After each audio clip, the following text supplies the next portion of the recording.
Okay, welcome back to part 2 of this little series that we're doing on this JSON machine on HackTheBox.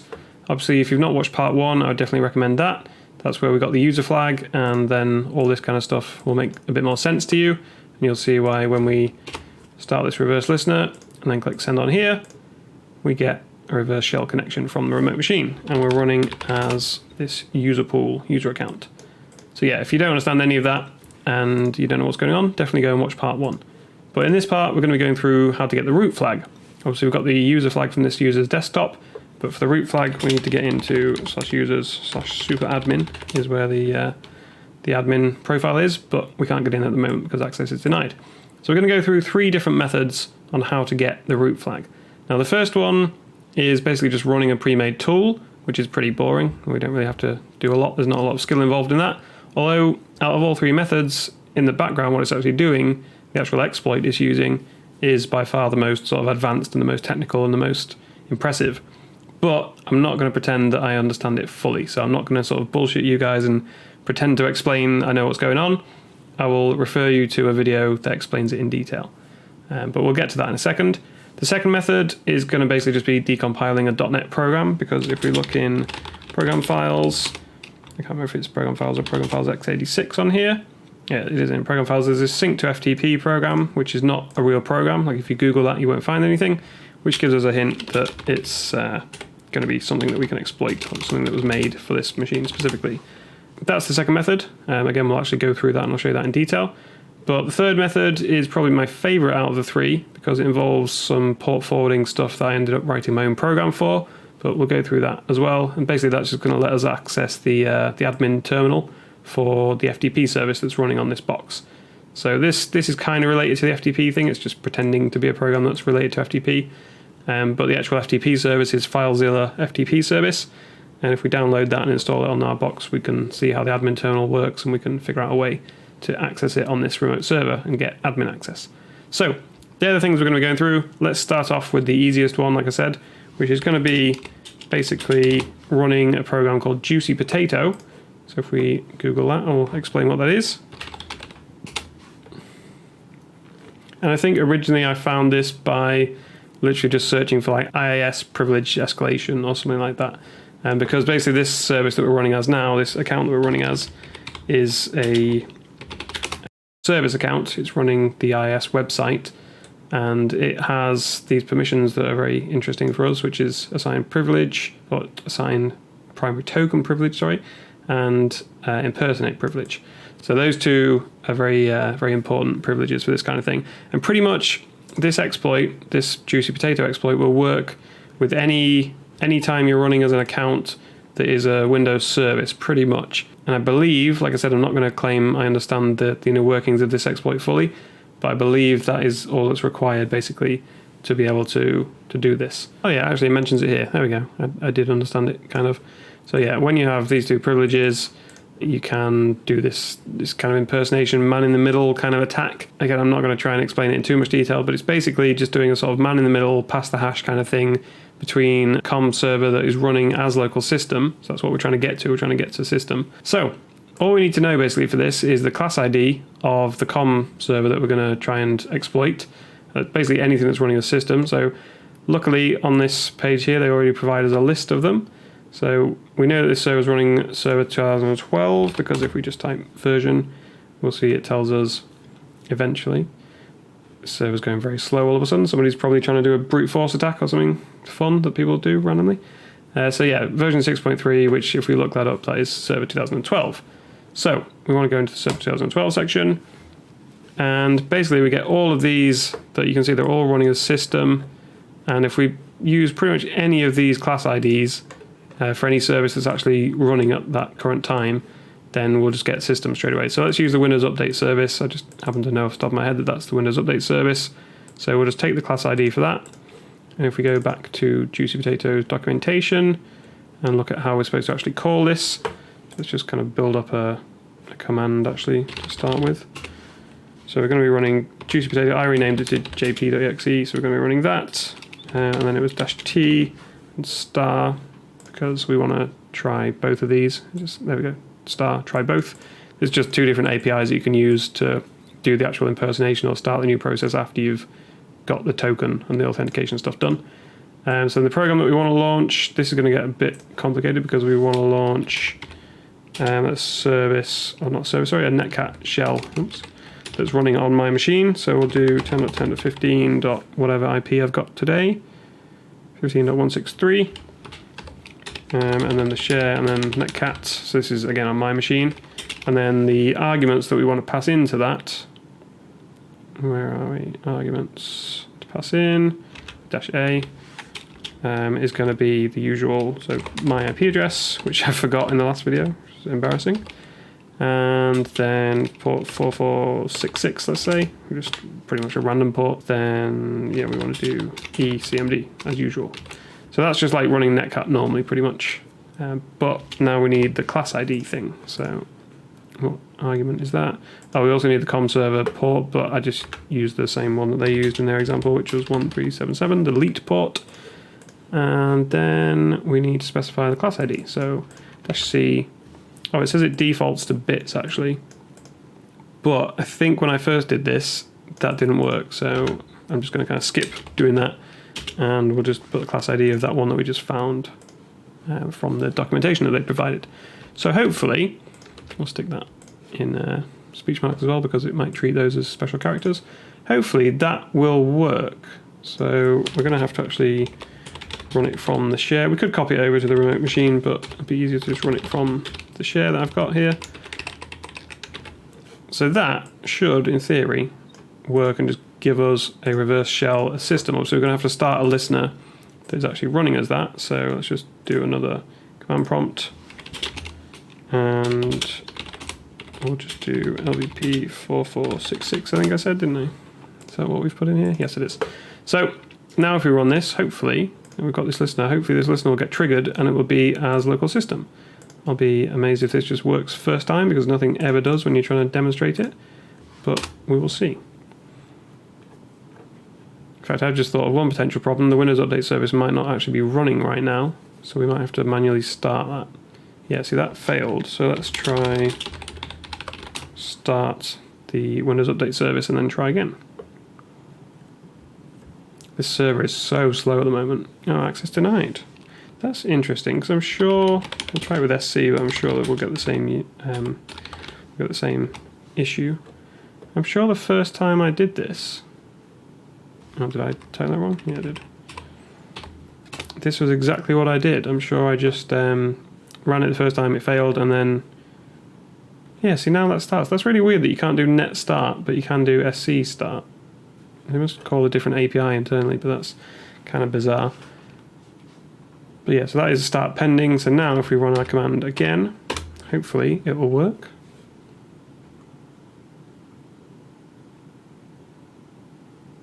It's looking promising. There we go. So now this should get triggered from the system. Because it created the process, so as long as I've not messed up any of the arguments here, which is entirely possible. 4466, eCMD, myIP, that should work, although we might be better off doing it as command prompt. So let's just do cmd.exe. We'll put the full path actually just to make sure. And then as the arguments we'll do /c and then the path to netcat. So that, we probably don't want to put that in there. So we'll pass all that in as arguments. Now we might need inverted commas around that actually. Let's try it like that and see what happens.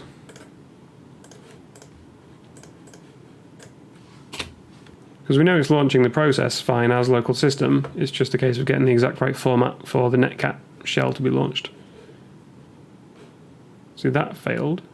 Is that because the Windows Update service stopped again? Probably. I'm in such a habit of typing the full se.exe. Oh no, it's already running. So that's interesting.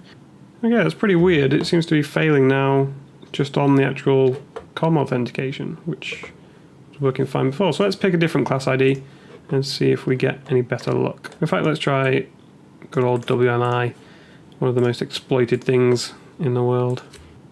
No, that failed as well. So this is what I said, things just don't go smoothly. So we're just going to keep trying some different ones. I really don't understand why the Windows Update one is not working now when it did the first time after we, oops, done that one. After we started the service. Maybe we just have to restart the service and then do it quite quickly again after that. No, that still fails. What is going on with this? Right, so this one seems to be working. Okay, so that one worked. I have no idea what's going on with these things, why some of them are working, some of them aren't. And we have finally got the reverse shell connection. There we go, that was a lot of effort. I ended up using this one. This class ID was what I ended up using, so the third Windows Update one. Again, I don't understand why there were like 5 for each service. I guess it must just run 5 com servers for some reason. But yeah, that was a lot of effort. That was supposed to be like literally a quick 30-second demo, but there we go. We got it done in the end. So now we can get into users, superadmin, desktop, and get the root flag. So there we go. That is one way of getting the root flag. Shouldn't have been that difficult, but it was. So now let's move on to the second way. So for the second method, what we're going to do is decompile that .NET program that I mentioned before. So let's get rid of this command prompt that was running as local system, and we'll go back to this reverse shell that we've got that's just running as the user pool user. So if we go into program files, as I mentioned before, and then that's sync to FTP program, I believe it was called, and then we want to copy the contents of this to my local machine. I've got a different IP address now because I've actually been away from the PC for a bit since recording that last section. So 126 is our IP address now. And yeah, we're going to stick that in a location that I've got set up so that the remote machine can write to it. So that is in here. So there we go, let's copy those things over now. We can take a look at this a bit easier. So what have we got here? We've got a user that looks like it's encrypted, we've got a password that's encrypted, and we've got a security key that's probably what is used to do the encryption. So if we go and look at the actual program itself, in a program called .NET Spy, there's plenty of .NET decompilers, but this is kind of my go-to one. It's free, works on Windows. I think there is a version, or the same sort of engine, essentially, that works on Linux as well. It might not look the same as this because I think it's got a different sort of UI layer on the top of it, but basically we can decompile this and just look inside it and essentially see the source code from the program. If you're not familiar with decompiling .NET code, it is a hell of a lot easier than decompiling or reverse engineering native code or C++ code, that kind of thing, that compiles down to assembly language, because .NET code actually decompiles or compiles to this language, which is still not nice to look at or read, but it's a hell of a lot better than assembly language. And essentially what that means is that you can then convert it back from this code into C# or Visual Basic. So we'll do Visual Basic because I prefer that. And yeah, now we get essentially the original source code. There'll be a few little differences, but for the most part this will be what the original programmer wrote. So what we can do is look at how it's actually doing the encryption. So let's take a quick look through here. It's very handily labeled crypto, the class. So yeah, we can also have a look at what the actual program does. It runs this, whatever that is. Oh, because it's actually meant to be a service. So that's why it's doing all this stuff. It's not actually meant to be like a desktop application that you would open. It's just meant to be a service. So let's look here. So it just does meetup copy for some reason. Oh, right, sorry. So copy is going to actually copy the files over. So whoever wrote this has actually put in a fair bit of work to make this look pretty realistic. I'll give them that. But yeah, the main thing we're worried about, or interested in, sorry, is the username and password here. So you can see it calls that crypto decrypt function, and it's getting the cipher string, which is the actual encrypted data from app settings user and app settings password. So that corresponds to here. This is the app settings thing that it's talking about. So we've got app settings user here, app settings password here, and somewhere presumably it's going to get app settings security key. So we could sort of look through and see exactly where it's doing that, but let's be honest, it's going to be in the decrypt and encrypt functions. So there we go, yeah, app settings, get value security key, and we've got an option here, use hashing, true or false. We don't know if that's set to true or false. We could have a look in that routine we were just in, wherever it's gone. When it does the decrypt, it specifies true. So it is going to be doing this use hashing thing. So that's going to be set to true. So what we need to do is basically mimic this. The easiest way to do this is just to literally copy and paste it. So we can just copy and paste this into an online .NET compiler, or we could do it in Visual Studio. I've got Visual Studio on here, so let's just do it in that. We'll just create a new console app, give it any old name, and we'll stick this function along with our text that we want to decrypt in there. Let's paste that in. We'll probably have to import some namespaces and stuff. We can get rid of all this stuff that's actually doing like the app settings reading, because obviously we're not going to be reading from the config file. Although we could just stick the config file in the same folder and do it that way. But yeah, so we need to import system.txt because this thing here is complaining about it. We also need to import some crypto provider. Let's see if this will do it for us. It will import system security cryptography, sorry. So this again is just getting the string from that security key thing. So instead of doing that and having it read from the file, we can just stick the string straight in there directly itself. So let's just copy and paste that. We'll just say that this is that string, and then that looks pretty much good to go. So now we can just call the decrypt function. So we'll do console.writeLine to actually write it out to the screen. And then we'll do console.readLine so that the program doesn't just close instantly at the end. So what we want to write out to the screen is the result of this decrypt function. So if we call decrypt, if I can type, and then the string that we want to decrypt, we're going to do the username and the password. So we'll do the user first, which is going to be this. And then we're going to say true because that's how the program was doing it. So that should, in theory, write out the username in a decrypted format. Let's see if it works. And sure enough, we get superadmin. So this is promising because we know the actual administrator account is called superadmin, so this is probably going to give us the actual user account's password rather than just a password for the FTP service or something like that. So that was the user, so let's do the same for the password here. So here's the encrypted version, and we'll stick that in there, and then we should get a decrypted password. We do indeed. It is funny HTB, which is, yeah, funny. So that prompts us for credentials.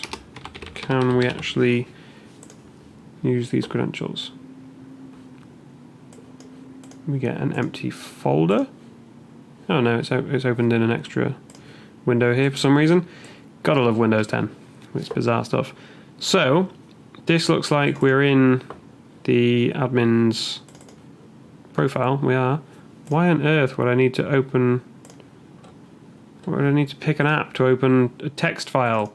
I don't want any of those options. I just want to... Just let me select Notepad. For God's sake. Can we write... Oh, it's because it's on FTP, isn't it? Yeah, sorry. It makes it look like Explorer, but it's not actually Explorer. Let's just copy that to the desktop. Now we can open it, and we get the root flag. Okay, so the third method that we're going to look at is using the FileZilla FTP service, which is where we just downloaded the root text file from, was the FileZilla FTP server running on there.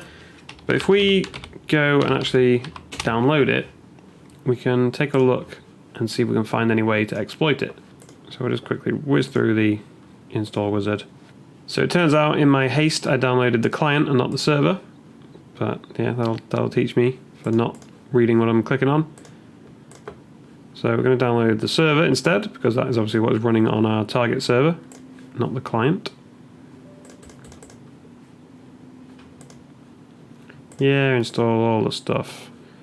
Right, so this is where things start to get interesting, because if we look on the remote server, if we do, was it netstat -ano? Yeah, there we go.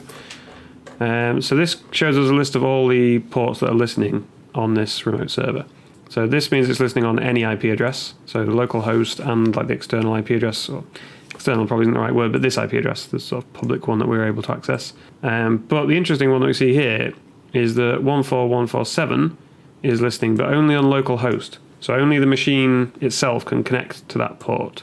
I know it seems kind of counterintuitive if you're not used to TCP ports, that like a network port would be used just to communicate between two programs running on the same machine, but that is indeed quite often the case.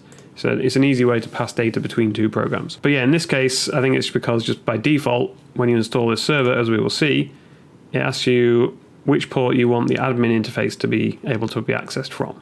And by default, it only starts listening on the local host for exactly the reason that we're going to try and exploit, is because you wouldn't want people to just be able to connect over the network to the admin interface by default. So it starts by only listening on the local host to avoid that problem. So we're going to still find a way to exploit that though. So now that's all installed. Right, so this actually automatically launched the admin interface, and you can see it connects to a local machine on that port that we mentioned. We don't specify a password, and yet when we connect, it actually connects to the server that's running on our local machine because I just installed the server. So we're logged on, and we can go in and get details for any user accounts that are on here. Obviously we haven't got a user account at the moment, but yeah, we can add new user accounts, we can change the server's properties, we can change the IP addresses that the admin interface does listen on, we can change the password. But what I noticed when I was exploring the files on this server is that if we go into program files, and we'll see that FileZilla thing in here. In fact, it's program files x86.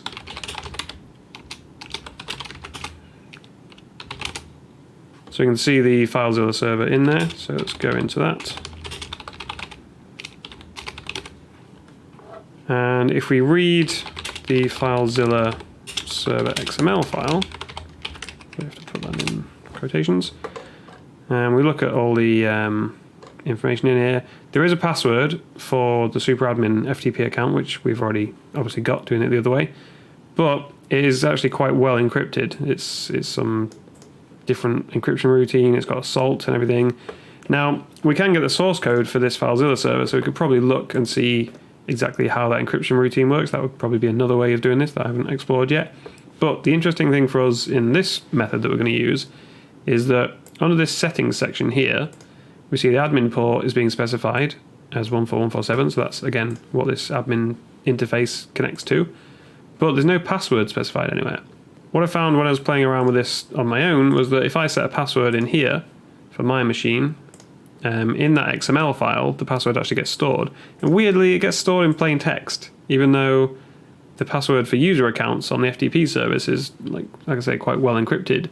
The admin password that gives you access to everything is just stored in plain text. So that is a very, very strange design choice that the authors of this software have gone for, but that is what they've done. So yeah, what I found is that the password would be stored in there, and yet on this machine we can see there is no password. So that implies that it's still in this default state where there is no admin password. So the problem we've got, to summarize, is that we know the admin password is blank, so all we need to do is just be able to connect to the remote machine. But if we do that with this admin terminal here, it's going to fail because when we look at the open ports, as we did earlier, I can't remember where that was, here it was, like I said, it was only listening on localhost. So it's not listening on this IP address that we're trying to connect into. So long story short, we can't connect like this, which is where port forwarding comes into play. Now, not the typical port forwarding that you'd think of on a router where you're allowing ports through a firewall. This is a different kind of port forwarding. I prefer to call it port tunneling, but most people seem to call it port forwarding. And also what most people will use to do this, let's just stop this because it's annoying me. What most people will use to do this is Metasploit or Meterpreter or whatever you want to call it. I know it's all kind of part of the same thing. But I don't have that, and I kind of don't want to ever have that because it looks too easy, if you ask me. Like, you just run pre-built scripts that loads of other smart people have made, and it just does everything for you, and you don't ever really have to understand it, which also makes it hard to troubleshoot. So yeah, try and avoid using stuff like that where I can, and Meterpreter seems to just really encourage that. So what I did instead was write my own version of the port tunneling stuff that's in Metasploit. I assume it works similar to this. Anyway, I've seen people mention like what they use it for, so I assume the port tunneling system works very similarly to how I've designed mine, but I haven't actually checked to see if it does. Anyway, the program that I've written, I'll explain what it does first, and then I'll show you the actual program. In fact, let's just have a quick look at the code, and then I'll kind of talk through it as we go. I'm not going to go through every single bit of code because there's quite a bit of it. I mean, it's not huge as a program goes, but there's enough that it's not worth me talking through every single line. So yeah, it took me a little while to write this, not because there's loads of code, but just because it took a while to kind of figure out exactly how TCP sessions work and exactly what kind of data I need to forward and how to send it properly and all that sort of stuff, because I've not done much of that before. So yeah, like I say, it's not huge, and there's probably better ways to do what it's doing, but essentially, we know we need to access port 14147. Obviously this works for any port, but we're gonna use this example of what we're trying to work with at the moment. We know that if we could connect to this remote machine, then we'd be able to access the admin interface because there's no password. But we can't because it's only listening on localhost. So what if we had a program that when I connect to my local machine on this port, it forwards all of the traffic onto the remote server and then sort of replays the traffic essentially, and then makes it appear that it's coming from the local machine on the remote server, if that makes sense. So the remote server will see it as local traffic and it will accept it because it doesn't seem like it's coming from an external IP address. It'll just see it as coming from 127.0.0.1 because the program that I've written will be running on the server as well. So you have to run this program on the server and on your machine, and then it basically tunnels the data on a specific port, so we're going to say this port, between the two.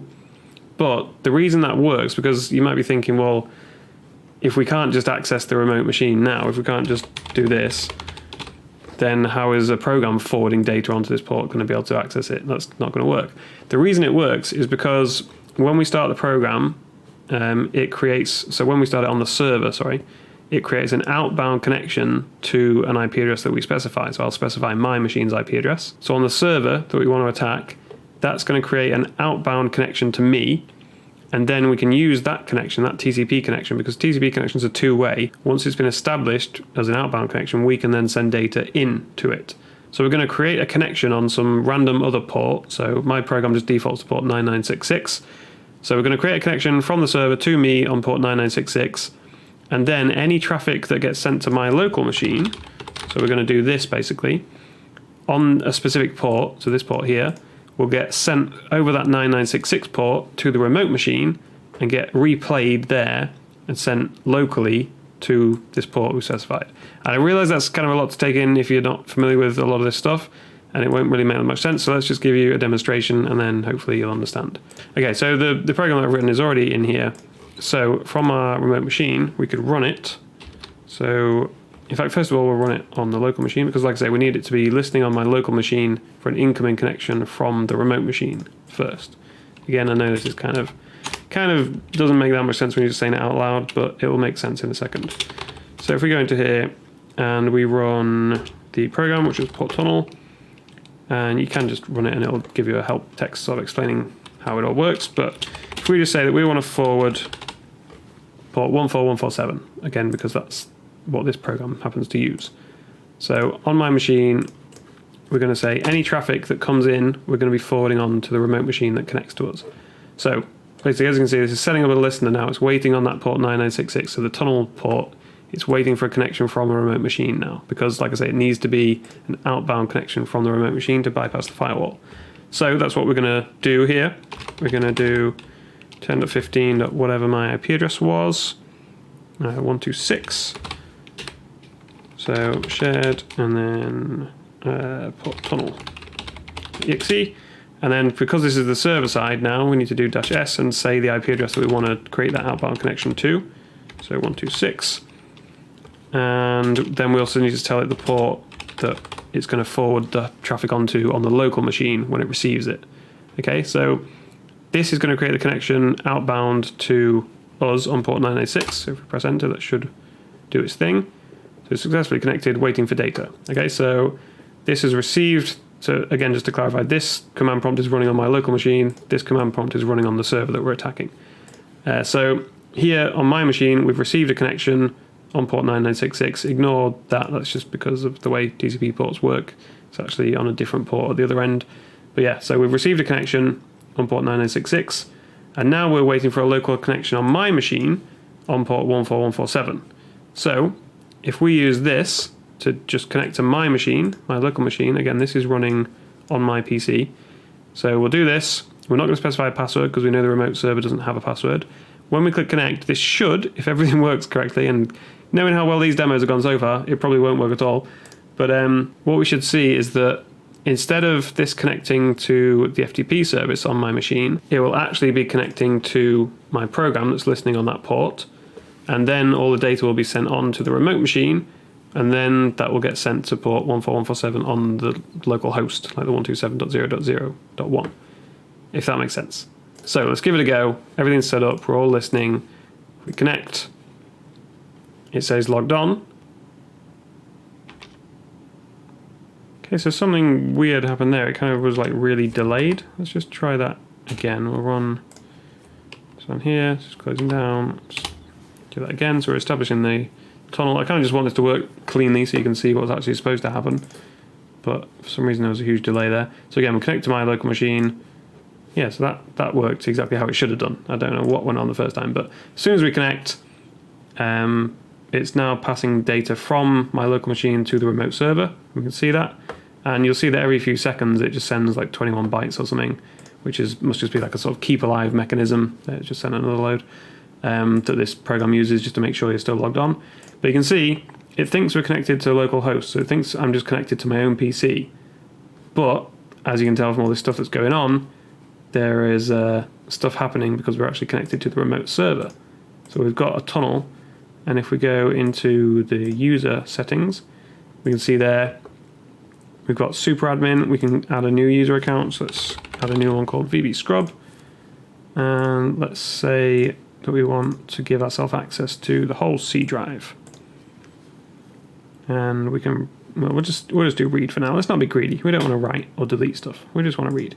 So we've created a new account called VB Scrub. We want to set the password. How do we do that? There we go. Set password. We'll just set it to VB Scrub as well. We'll put a 1 on the end just to make sure no one guesses it if they find that. Yeah, that should now create as a new user account. So now in theory, if we go back to FTP on this machine, and we put in VB Scrub as the username and VB Scrub 1 as the password, we can log on, and it does this weird thing where it opens it in a separate window again. As you can see, it works. We get access to the root of the C drive. We can explore and do whatever we want, and we can get in and get the root flag. So there we go, root.txt. We can copy that over here, and boom, root flag. So yeah, all 3 of those demos went terribly. Like, they could not have gone much less smooth, to be honest. I'll probably have edited out some of the bits where it was just me staring at the screen with my head in my hands, wondering what's going on. So yeah, that is that. That is all done. We should probably delete our VB Scrub account so that nobody else can use it. That is another thing to point out about HackTheBox machines. You've got to bear in mind that a lot of people, sometimes hundreds of people, are attacking the same machine at the same time. So if you create a user account or something, delete it as soon as you're done. If you drop some files on the server, delete them as soon as you're done. And preferably hide them somewhere in the first place. Like, don't just stick them in the root of the C drive or something like that where everyone's going to see them. Like, just stick them in like app data local temp or something like that. That's where I normally ditch stuff, just temporarily. Because yeah, it's really not fair on other people if they log onto a machine for the first time and they suddenly see a load of exploit executables that give them a big hint as to what they should be doing. Or they can find your user account and it's got a really basic password like the one I just set up, and they can do it that way. So yeah, that's just kind of good etiquette. That is the end of this video. Please let me know, because this is the first set of videos I've done on HackTheBox. Please let me know if you've got any feedback, if you think the videos are too long, because that's the main thing I'm worried about, is me just rambling on and on about stupid stuff. Is probably getting pretty boring for people, but again, I want to cover all the technical details because I hate videos and walkthroughs and stuff where people just go, oh yeah, so you just type this and you just do that and then boom, you're done, you got root or whatever. That's not helping anyone, I don't think. So I want to do the opposite of that and provide a lot of technical information. But if it's too much, let me know. If there's anything else that needs to be improved, let me know. I will say though, I have already recorded 3 other videos, I think, for other machines that I'm waiting for them to retire. Like I said at the start of the first part of this video, this machine is the first one that's going to be retired, like literally in the next 24 hours. So this will be the first video on the channel, but it's not the first video I've filmed. So if you do give me some feedback, don't be offended if it doesn't show up in the next couple of videos, because they're already recorded and waiting to go as soon as the machines are retired. But yeah, I hope you found some of this useful, and I will catch you in the next video.